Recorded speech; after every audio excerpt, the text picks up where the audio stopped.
cybersecurity is no longer a technical issue. It's more of a shared responsibility across industries. Today's gathering brings together experts and leaders to share ideas, tackle emerging threats, and explore how can we build a more secure digital future together. I'm Fiona Gicale, your host for today's All Access, and today we're here at Manila Yacht Club for the Cloud Security Alliance Philippines Fellowship Program.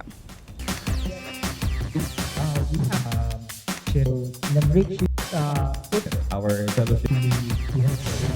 Joining us today is the chairman of the Cloud Security Alliance Philippine Chapter, Mr. Ryan T., and the president, Mr. Gon Gonzalez. Good afternoon, sir. Good afternoon. Good afternoon.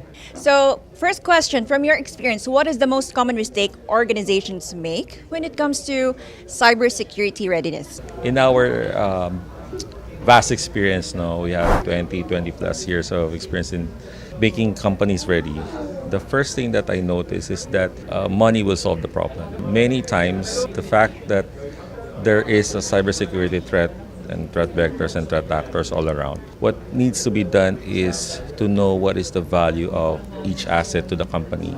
And so therefore, you can prioritize which of these assets needs the protection, the process, the technology, and the people that needs to manage it. So I think that's the first thing that we should do. And most of the time, it falls into the priority on people first. We need to make sure that people are aware of what they need to do. People are also aware of what kind of tools will help them do the job, right? And lastly, people need to know the technology that they need to buy. As we were saying kanina, the fact that the budget needs to have a exact value in terms of benefit.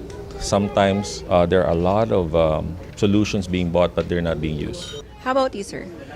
One of the things that we always tell our clients is that they need to undergo a proper risk assessment.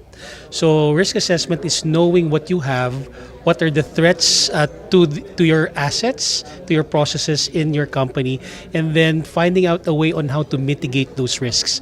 So because an organization cannot go 100% in terms of protecting everything, right?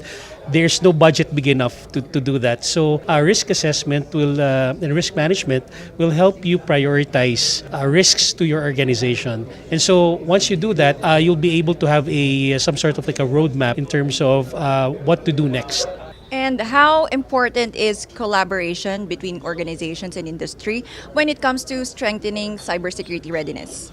Oh, there's a lot of things that we said today. You heard about, can we fight back? Can we develop the skill set? Yes, and there are a lot of one of our speakers, or a few of our speakers, can actually post as one of our trainers that will build the skill set. Another thing that we discussed today was it's very different when you talk to different departments. It's very different when you talk to management. There's a different way to do it, and so we have to really be acting as a team instead of increasing or taking more budget from other departments and so on. It happens all the time, but at the end of the day, that's why CSA is here. We work as a community. Many of the CSA products and researches are free, and many of these frameworks that you want to do could actually be on our website already. Well, the bad actors are already banding together, right? So it's high time that we collaborate with each other. Nobody's an island. Nobody exists in a vacuum in society. So what we can do is put our heads and our efforts together so that we can fight back. If you could give one piece of advice to future cybersecurity leaders, what would it be? Work as a team. You know that you're not always all-knowing. I think that hits a lot of checks there. But if you have a great team, that would really go a long way. And being technical or working with different branches in the government, I think it's a very good thing that you have a consensus of what's really required in our industry. So we were talking about, like, for example, do we have more legal laws or regulations, or do we need more training and so on? But I think at the end of the day, what we need to do, because I want to reference, if I can, one of the things that changed the U.S. government's appreciation of cybersecurity was when the cult of the dead cow was actually invited in Congress or in Senate, and they actually told the government what needs to be done. So we haven't done that, right? But we asked the question earlier, and I think it's really good if our leaders would be able to hear from our side of the fence. Always be curious. because in our industry, there's always something new. Everything's changing, even on an hourly or daily basis. So that should drive you to gain more experience, find more solutions to help your clients and society at large.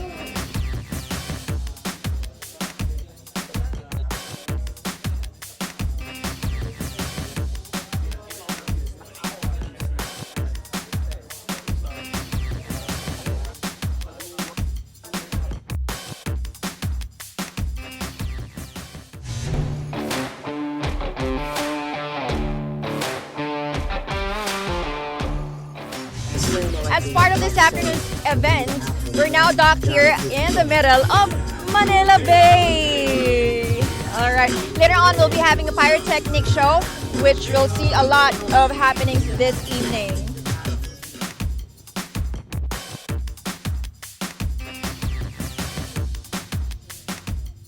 And now we're having an ambush interview with one of the guests here at the CSA. Why is cloud security more important than ever today? Okay.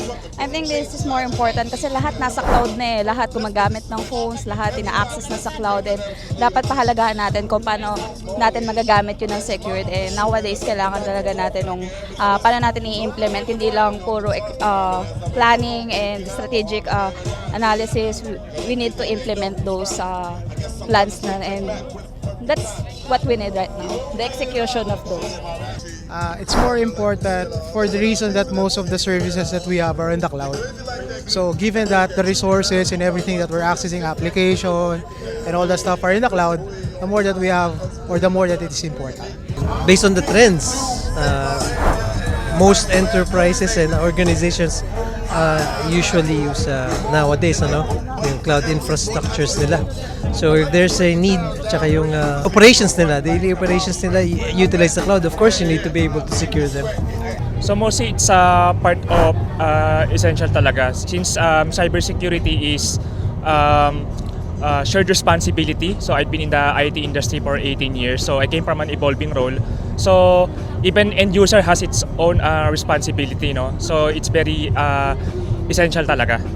Well, just because more and more of our information processes are becoming are going online, right? So that means to say that our critical assets are now exposed on the internet, and so cybersecurity becomes more and more important. To protect that, we need to apply good cybersecurity. And there you have it, folks, our ambush interview with some of our guests here at CSA. And again, we're still here in the middle of Manila Yacht Club, Manila Bay. And we're about to have dinner, so let's go!